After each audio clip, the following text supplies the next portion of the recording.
सम्मानित साथियों, नमो बुद्धाय, जय भीम। आज के अंबेडकर संदेश में आपका हार्दिक स्वागत है। आज का अंबेडकर संदेश वर्ष 2024 का ये अंतिम अंबेडकर संदेश है। अगला अंबेडकर संदेश नव वर्ष 2025 में आपको मिलेगा 1 जनवरी को सुबह 5 बजे। तो ऐसे में जब अगला अंबेडकर संदेश मिलेगा तो आपको नए वर्ष में आप प्रवेश कर चुके होंगे, इसलिए आपको अग्रिम मंगल कामनाएं, बहुत बहुत शुभकामनाएं नव वर्ष की 2025 की। सम्मानित साथियों, यदि आप भी अपनी शुभकामनाएं प्रेषित हम तक पहुंचाना चाहते हैं या अन्य दर्शकों तक पहुंचाना चाहते हैं तो कमेंट सेक्शन में अपनी मंगल कामना प्रेषित कर सकते हैं। आज के अंबेडकर संदेश में मुख्यतः हम फोकस करने वाले हैं कि आखिर महात्मा गांधी को संयुक्त निर्वाचन प्रणाली क्यों बहुत ज्यादा पसंद थी, जबकि बाबा साहब इस प्रणाली का विरोध करते थे।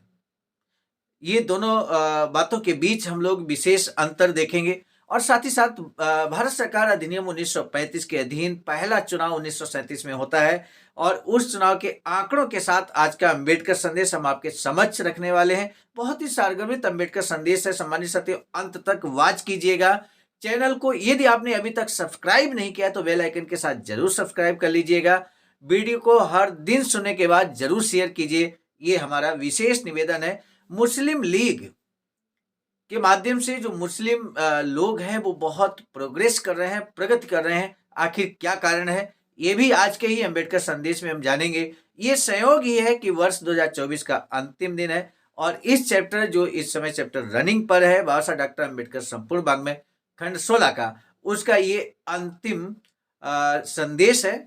तो ये संयोग ही कहा जा सकता है। आज का अंबेडकर संदेश BBAIC सारनाथ वाराणसी राज्य उत्तर प्रदेश देश भारत के सौजन्य से आवाज का ऑफिशियल यूट्यूब चैनल के माध्यम से आपको मिल रहा है। बाबा साहब डॉक्टर अंबेडकर संपूर्ण वाङ्मय खंड 16 पेज नंबर 175 से 177 तक। आइए तो आज के अंबेडकर संदेश को अब शुरू करते हैं। तालिका नंबर 16 जो हम आपको यहाँ पर दिखा रहे हैं, उसके माध्यम से कुछ विश्लेषण बाबा साहब का हम आपके समक्ष रखेंगे। बाबा साहब लिखते हैं कि उन सामान्य निर्वाचन क्षेत्रों का वर्गीकरण जिनमें अस्पृश्यों के लिए सीटें सुरक्षित हैं, प्रांत मद्रास, बंबई, बंगाल, संयुक्त प्रांत, पंजाब, बिहार, मध्य प्रांत, असम, उड़ीसा। अस्पृश्यों के लिए आरक्षित जो सीटें हैं वो है 151।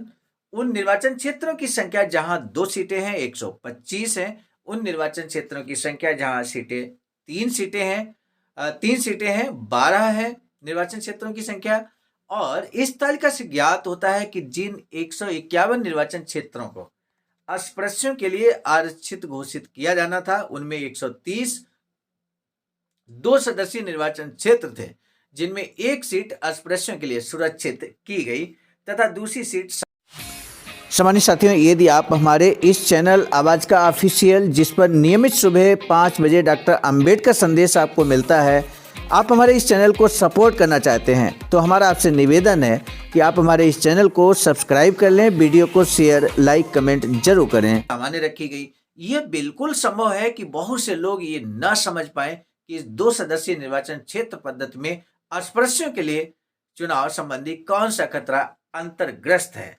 खतरा कितना वास्तविक है ये स्पष्ट हो जाएगा यदि सामान्य निर्वाचन क्षेत्रों में हिंदू मतों तथा अस्पृश्य मतों की सापेक्ष संख्या पर विचार किया जाए। जैसा कि इस विषय में पहले ही कहा जा चुका है, जहां पर निर्वाचन क्षेत्र बहुसदस्यीय 3 अथवा 4 सदस्यों वाला निर्वाचन क्षेत्र हो जिनमें 1 सीट अस्पृश्य के लिए आरक्षित और 2 अथवा 3 सामान्य सीटों के लिए छोड़ दी गई है, वहां समानुपात में हिंदुओं की अधिक मत संख्या उतनी अधिक खतरनाक नहीं है जितनी कि 2 सदस्यीय निर्वाचन क्षेत्र में, जहां पर हिंदुओं के केवल 1 सदस्य को चुनना होता है। अधिक उम्मीदवारों के चयन में हिंदुओं की मत संख्या बढ़ जाती है। ये बात बाबा साहब लिखते हैं। और जैसे कि वे सामान्य सीट पर अपने उम्मीदवारों के चयन की लड़ाई में व्यस्त रहते हैं और उनके पास फालतू वोट नहीं बच पाते हैं, जिसके फलस्वरूप निर्वाचन क्षेत्रों में उनकी अधिक मत संख्या के कारण अस्पृश्यों के लिए अधिक अड़चन नहीं आती। परंतु जब उन्हें केवल 1 सीट जीतनी होती है तो उनके वोटों के बढ़ जाने की संभावनाएं बहुत कम हो जाती हैं। कांग्रेस जैसी संगठित पार्टी व्यवस्था के अंतर्गत तो ये संभावनाएं नगण्य है। बचे मतों की संख्या उनके लिए अनावश्यक हो जाती है, जिसका उपयोग वे अपने उस अस्पृश्य उम्मीदवार के समर्थन में करते हैं जो उनकी पसंद का होता है, और जो उस अस्पृश्य उम्मीदवार के विरोध में कांग्रेस टिकट पर खड़ा होता है, जो स्वतंत्र है और कांग्रेस का पिट्ठू बनने के लिए तैयार नहीं है। हिंदुओं ने अपने फालतू वोटों से कैसा तूफान मचाया, ये चुनावों के नतीजों से स्पष्ट है। मतदान की पद्धति और निश्चित सीटों की संख्या पर तथा सामान्य निर्वाचन में वोटों के विभाजन पर यदि विचार करें तो प्रतीत होता है कि अस्पृश्यों को धोखा देने की इससे अच्छी तरकीब नहीं निकाली जा सकती है। वह संयुक्त निर्वाचन पद्धति जिससे अनुसूचित जाति के लोग उम्मीदवार बनाए जाते हैं, ऐसी सड़ी हुई खड्डियां हैं जो 1832 के सुधार अधिनियम से पहले इंग्लैंड में हुआ करती थी। इसके अंतर्गत निर्वाचित उम्मीदवार वास्तव में उन प्रभावशाली व्यक्तियों द्वारा नामजद किया होता था जो इन सड़ी हुई खड्डियों को नियंत्रित करते थे। ठीक उसी प्रकार संयुक्त निर्वाचक पद्धति के अंतर्गत जो अस्पृश्य उम्मीदवार विधानमंडल के लिए चुना जाता है वह हिंदुओं का नामजद किया होता है। यही कारण है कि जिसकी वजह से श्री गांधी संयुक्त निर्वाचन प्रणाली को ही बहुत पसंद करते हैं। मुस्लिम लीग जो दिनों दिन शक्तिशाली होती जा रही है के विषय में अधिक चर्चा है, परंतु बहुत कम लोग समझ पाते हैं कि इसका मुख्य कारण उनकी पृथक निर्वाचक व्यवस्था का होना है। मुसलमान लोग कांग्रेस की धमकियों और उनके कुचक्रों से बचे हुए हैं, परंतु अस्पृश्य नहीं। वे कांग्रेसी धन, कांग्रेसी वोटों और कांग्रेसी प्रचार के भंवर में फंस जाते हैं, परंतु कुछ अस्पृश्यों ने इससे दूर रहकर बिना धन स्रोत के पार्टी तंत्र तथा अनेक प्रकार की चुनाव कठिनाइयों को पार करते हुए जो विजय पाई वह कांग्रेस पर उनकी विजय और उनकी स्वतंत्रता को बनाए रखने का प्रतीक है। इसी के साथ आज के इस अध्याय को यानी कि एक झूठा दावा, ये अध्याय यहाँ पर समाप्त होता है। सम्मानित साथियों, आज के अंबेडकर संदेश में प्रश्न हम आपसे पूछ लेते हैं कि अस्पृश्यों के लिए आरक्षित सीटों की संख्या कितनी थी। दूसरा प्रश्न है अस्पृश्यों को धोखा देने की इससे अच्छी तरकीब क्या निकाली गई।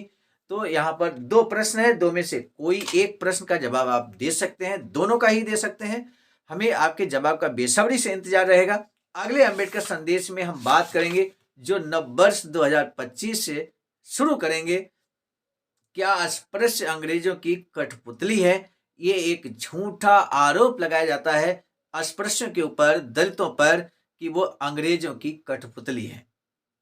इसको लेकर 2025 से शुरुआत होगी। सम्मानित साथियों, आप जुड़े रहिए आवाज का ऑफिशियल यूट्यूब चैनल के साथ में और अपना समर्थन और सहयोग इसी तरह से बनाए रखिए। अब दीजिए इजाजत, आप सभी को सादर नमो बुद्धाय, जय भीम। सम्मानित साथियों, हम एक महत्वपूर्ण बात बताना उचित समझते हैं। बाबा साहब की अधूरी इच्छा के अनुरूप एक वैचारिक सेंटर निर्माणाधीन है सारनाथ वाराणसी में, जहां पर 14,000 स्क्वायर फीट जमीन परचेज कर ली गई है ring road green city Faridpur Sarnath में। वैचारिक सेंटर के प्रशासनिक ब्लॉक का निर्माण कार्य कंप्लीट हो चुका है। शानदार बेहतरीन प्रशासनिक ब्लॉक का निर्माण पूर्ण हो चुका है। आगे अब मुख्य भवन को बनाने की बारी हम सबकी है और इस हेतु आप दिए गए अकाउंट नंबर पर अपना अमूल्य योगदान कर सकते हैं। आज का अंबेडकर संदेश हम लेकर उपस्थित हुए थे मिशन नायक बुद्ध मित्र मुसाफिर सर, राष्ट्रीय अध्यक्ष आवाज का नई दिल्ली की प्रेरणा में, और साथ ही साथ संकलन कथाक्रम में परम आदरणीय विजय कुमार बौद्ध जी, प्रांतीय कोषाध्यक्ष आवाज का बिहार। प्रस्तुत कथाक्रम में मैं स्वयं सर्वजीत आर्य, राष्ट्रीय मीडिया प्रभारी, IT सेल आवाज का नई दिल्ली। मिलेंगे नए डॉक्टर अम्बेडकर संदेश में, तब तक दीजिए इजाजत। आप सभी को सादर नमो बुद्धाय, जय भीम। सम्मानित साथियों, यदि आप हमारे इस चैनल आवाज का ऑफिशियल, जिस पर नियमित सुबह 5 बजे डॉक्टर अम्बेडकर संदेश आपको मिलता है, आप हमारे इस चैनल को सपोर्ट करना चाहते हैं तो हमारा आपसे निवेदन है कि आप हमारे इस चैनल को सब्सक्राइब कर लें, वीडियो को शेयर, लाइक, कमेंट जरूर करें।